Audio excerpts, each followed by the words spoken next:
seja bem-vindo, seja bem-vinda mais uma vez ao meu canal. Eu sou a Lúcia Barreto, administradora, mentora e escritora da Empreenda Sem Mistério e desenvolvo empreendedores para Acmos, um projeto de saúde e bem-estar aí pelo Brasil e pelo mundo. Dando continuidade à nossa série aqui do Outubro Rosa, eu trouxe uma querida para falar de um assunto muito interessante. Como é que a gente faz o tratamento de forma psicológica, emocional? Mas ela veio com uma ferramenta muito interessante que eu particularmente não conhecia. Estou aqui com a Márcia Lucena. Ela é psicóloga, especialista em aconselhamento biográfico e constelação familiar. E, gente, a Márcia, ela é sócia da Priscila, que é a minha querida terapeuta, está me acompanhando aí nesse processo. Márcia, é uma honra ter você aqui no nosso canal. Obrigada por ter aceitado o convite. Por favor, se apresente aqui para as meninas. Muito obrigada pela oportunidade também de estar aqui.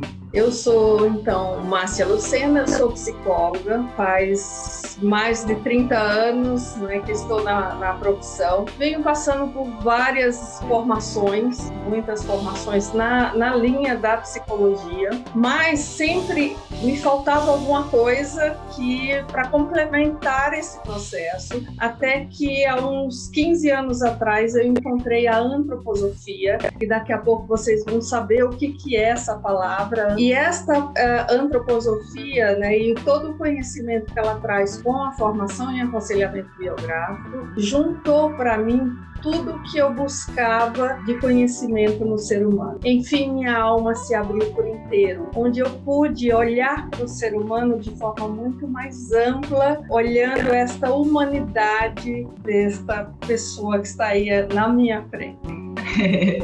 Pois é, gente, vão vir informações muito legais aqui e o intuito é te ajudar, principalmente se você estiver nesse processo como eu, do câncer de mama, mas não só isso, para você compartilhar com as pessoas, porque essa ferramenta serve para qualquer situação, lembrando isso aqui, tá, gente? Mas vamos lá. A primeira pergunta é: o que seria realmente o aconselhamento biográfico? Qual é a base dele e há quanto tempo existe, Márcia? Então, o aconselhamento biográfico é uma prática terapêutica fundamentada na antroposofia. A antroposofia é uma ciência em que ela une, né, o conhecimento do ser humano com a natureza e com o universo, mostrando toda essa interação que nós, como diz uma frase, nós não somos seres terrenos tendo experiência espiritual, mas nós somos seres espirituais tendo uma experiência terrena e em conexão com o universo como um todo. Na antroposofia, que é uma ciência desenvolvida pelo filósofo austríaco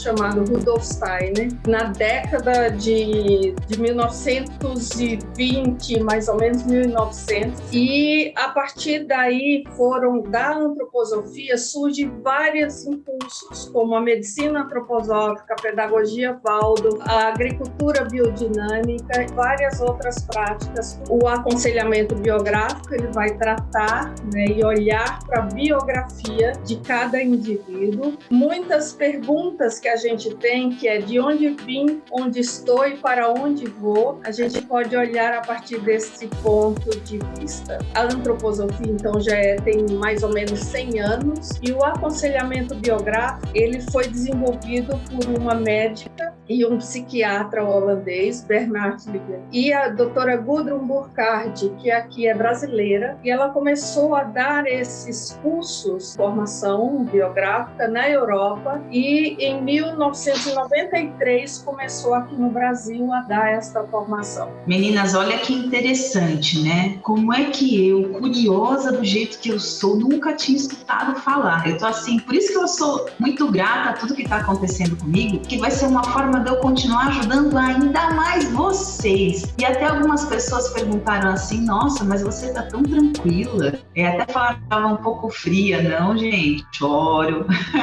Às vezes cai a ficha, eu falo: gente, eu tenho essa doença. doença, né? Ou tinha, porque eu já fiz a cirurgia, é que eu procuro me manter a maior parte do tempo de forma positiva. Márcia, eu vi uma frase no seu blog e eu achei muito interessante, por isso que eu quis trazer aqui. A vida só pode ser compreendida olhando-se para trás, mas só pode ser vivida olhando-se para frente. E aí eu te trago uma reflexão. De quem, primeiro, né, eu te pergunto de quem é essa frase e eu te pergunto também, como fazer essa compreensão sem trazer o passado para o presente? Então, essa frase eu gosto muito dela.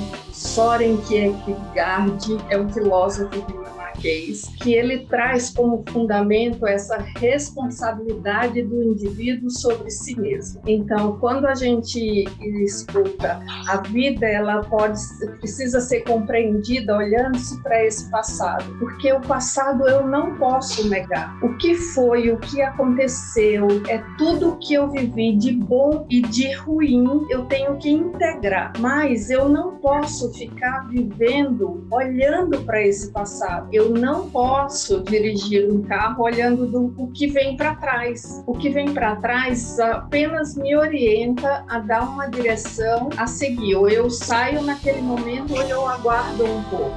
Eu tenho que olhar para frente e olhar para onde eu quero ir. Então, o atrás é de onde eu venho, à frente, o momento presente é onde eu estou. E a partir do momento presente é que eu posso olhar para o futuro. Você tem alguma dica? Eu imagino que aí, claro que a gente... Mas o que você diria para que as pessoas, que todo mundo passa por isso, de ficar remoendo o passado, só pensando nesse passado, né? Você teria alguma dica para que a gente pudesse ficar mais no presente? Se eu não me engano, é na Bíblia que fala da destruição de uma cidade, de Sodoma e Gomorra. E tem uma passagem em que algumas pessoas, eu não recordo o nome agora, mas que elas têm que sair daquela cidade, que elas vão ser salvas. Existe uma orientação.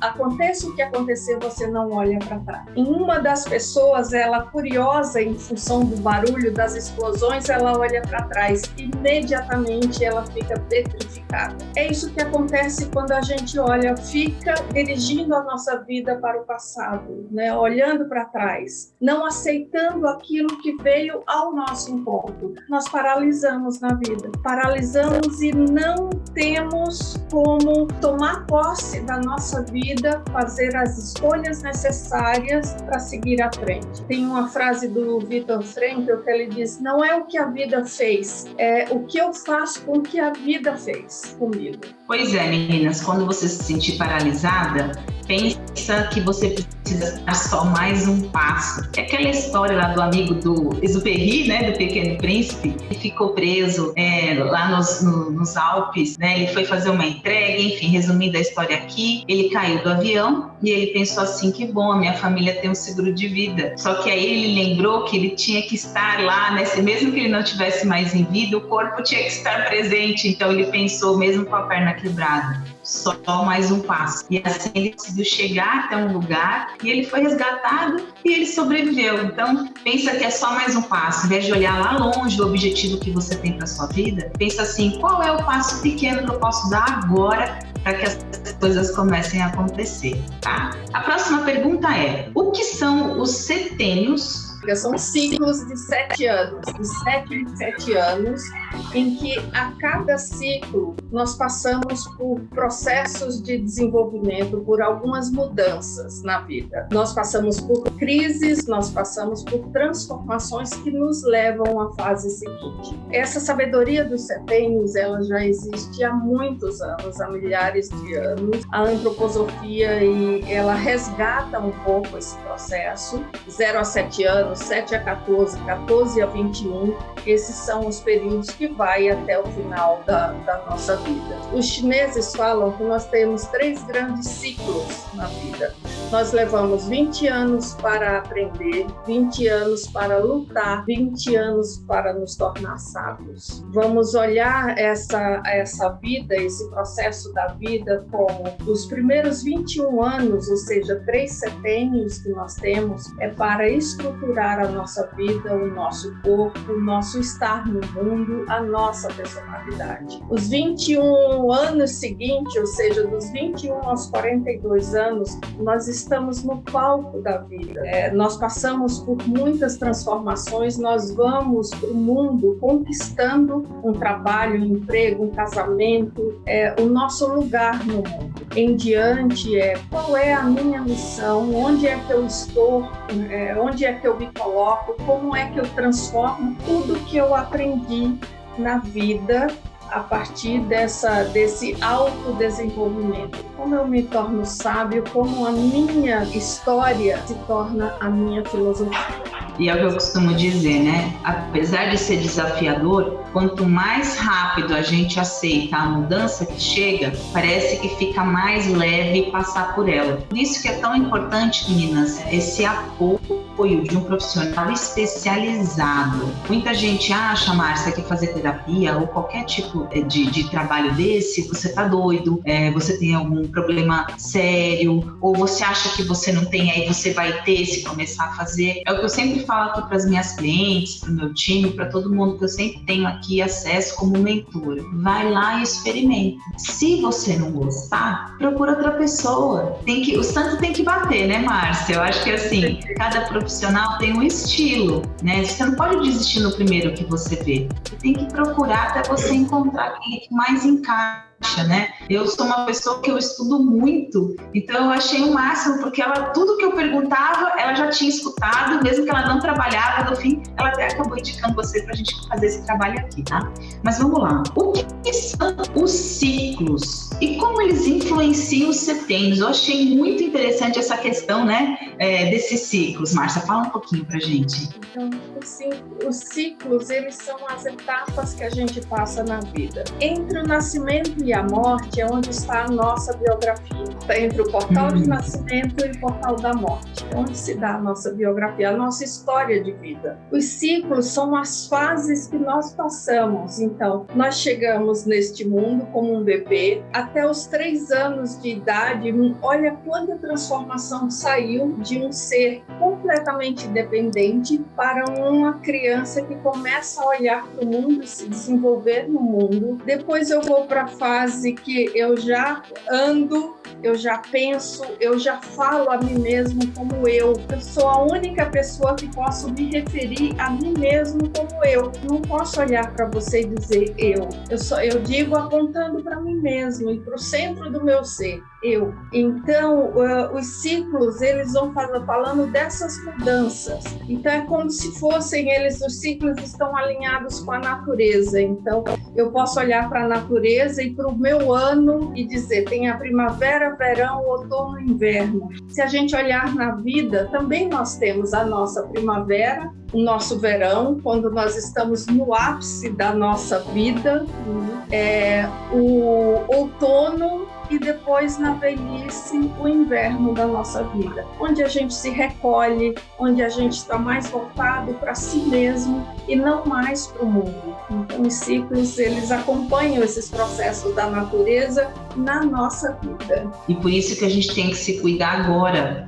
Como esse trabalho pode ajudar as pacientes como eu, com câncer de mama, e não só câncer de mama, né, Márcia, mas todos os tipos. Então, o aconselhamento biográfico, um processo terapêutico breve, porque nós, de acordo com a idade que você está, então, se eu estou 40 anos, eu tenho mais ou menos 6 setênios aí, esse processo vai durar em torno de 10 encontros, onde eu faço uma retrospectiva da minha vida, então eu olho para esse passado, e ao fazer a retrospectiva da vida, eu vou integrando tudo o que passou na minha vida. Quando eu estou num processo de crise, como é a doença, uma separação, ou a perda de um emprego, qualquer que seja ele, esse processo ele vai dar muito chão, porque eu paro de perguntar por que isso aconteceu comigo. E aí, quando eu fico nessa pergunta, por quê, eu não olho a serviço de que tudo isso está na minha vida. Não é o porquê. Para quê? Para que essa doença? Para que esta crise? Para que estar na minha vida nesse momento? O que eu preciso rever na minha vida em termos de costume, de valores, de postura diante de outro ser humano, diante de mim mesmo. A doença ou qualquer outra crise, ela tem o poder de nos tornar autênticos, porque a partir daí eu posso fazer as mudanças que há muito tempo eu precisava fazer e eu não fazia. Então é como se fosse um chamado da vida. Você tem algum caso, claro que sem citar nomes, preservando aqui as pacientes, mas que você fez esse trabalho, como é que foi a questão, como é que ela chegou, como é que ela saiu, como é que ajudou nesse processo aí do tratamento da doença, Márcia? Eu posso me referir a 2 casos especiais que, acima de tudo, acho que a gente pode falar aqui que esse processo é como é que eu me responsabilizo por mim mesma. Como é que eu saio da condição de vítima da doença, vítima da vida e me responsabilizo pelo meu processo de saúde. Eu tomo esse processo em minhas mãos e, a partir daí, eu posso fazer escolhas de forma mais consciente, de forma mais clara.